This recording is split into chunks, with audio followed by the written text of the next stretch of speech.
Good. Okay friends, तो welcome back.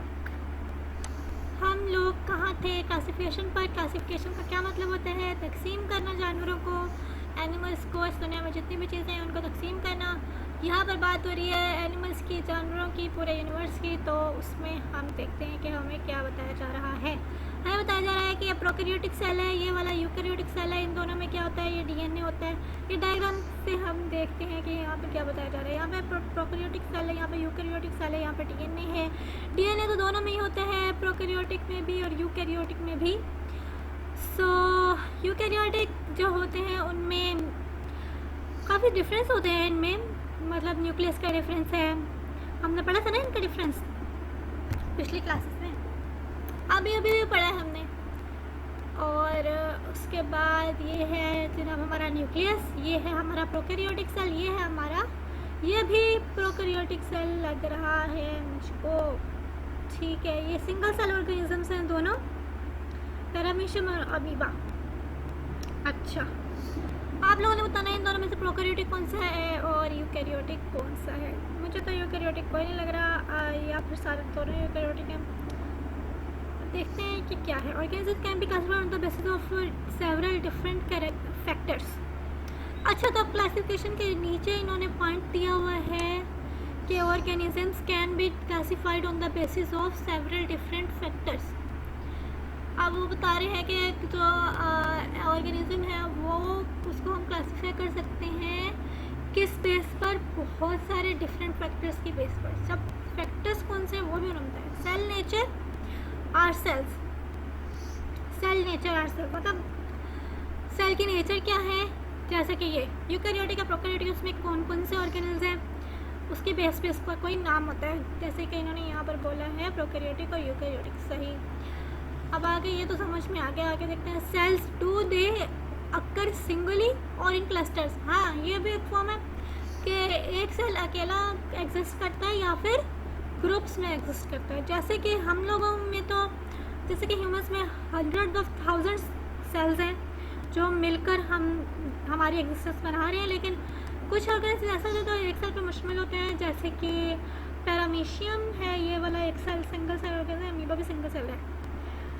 सही हो गया, ये इतना समझ में आ गया। उसके बाद क्या हो सकती है बेसिस क्लासीफाई करने की? ये हो सकती है mode of nutrition. Mode of nutrition का मतलब है कि खाना किस तरह से खाते हैं वो लोग। ठीक हो गया। फिर उसके बाद लेवल ऑफ बॉडी ऑर्गेनाइजेशन, उनके शेप क्या है, उनका लेवल क्या है बॉडी ऑर्गेनाइजेशन का। मतलब कितने पाँव हैं, कितने टांगे हैं, कितने मुँह हैं, कितनी आँखें, क्या है क्या नहीं है।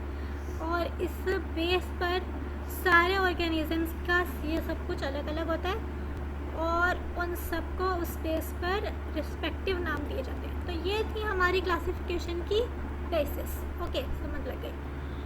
मुझे तो लग गई, आपको लग गई हो तो फिर आपने बताना है। ओके, उसके बाद हम देखते हैं कि क्या है यहाँ पर बात हो रही है Aristotle, father of biological classification. अच्छा जी, तो वो वाले जो थे हमारे पुराने वाले कार्लस लिनियस, कौन से फादर थे? Father of modern taxonomy. अच्छा, और ये जो है हमारे, क्या नाम है इनका? एरिस्टोटल। ये इस एरिस्टोटल को कहते हैं father of biological classification. To understand anything one must classify it according to its parts. किसी भी चीज़ को अंडरस्टैंड करने के लिए एक इन्होंने बोला है, मुझे ऐसा लग रहा है कि ये इन्होंने ही बोला होगा।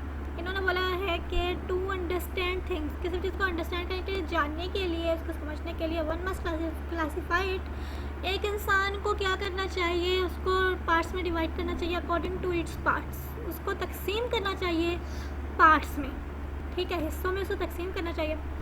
ही एस्टैब्लिश्ड न्यूमरस कलेक्टिव कैटेगरीज और जनरा यूजिंग डिफ्रेंशिएटिंग कैरेक्टरिस्टिक्स। अच्छा, इन्होंने क्या किया? बहुत सारी कैटेगरीज, बहुत सारे पार्ट्स को नेम देकर बता दिया कि नेम देकर ना उनको डिस्कवर कर दिया, उनको हमारे सामने रख दिया कि मतलब ये है नाम, ये काफ़ी सारी जनरा जीनस नेम होता है स्पीशीज़ का, उसका प्लूरल जनरा है।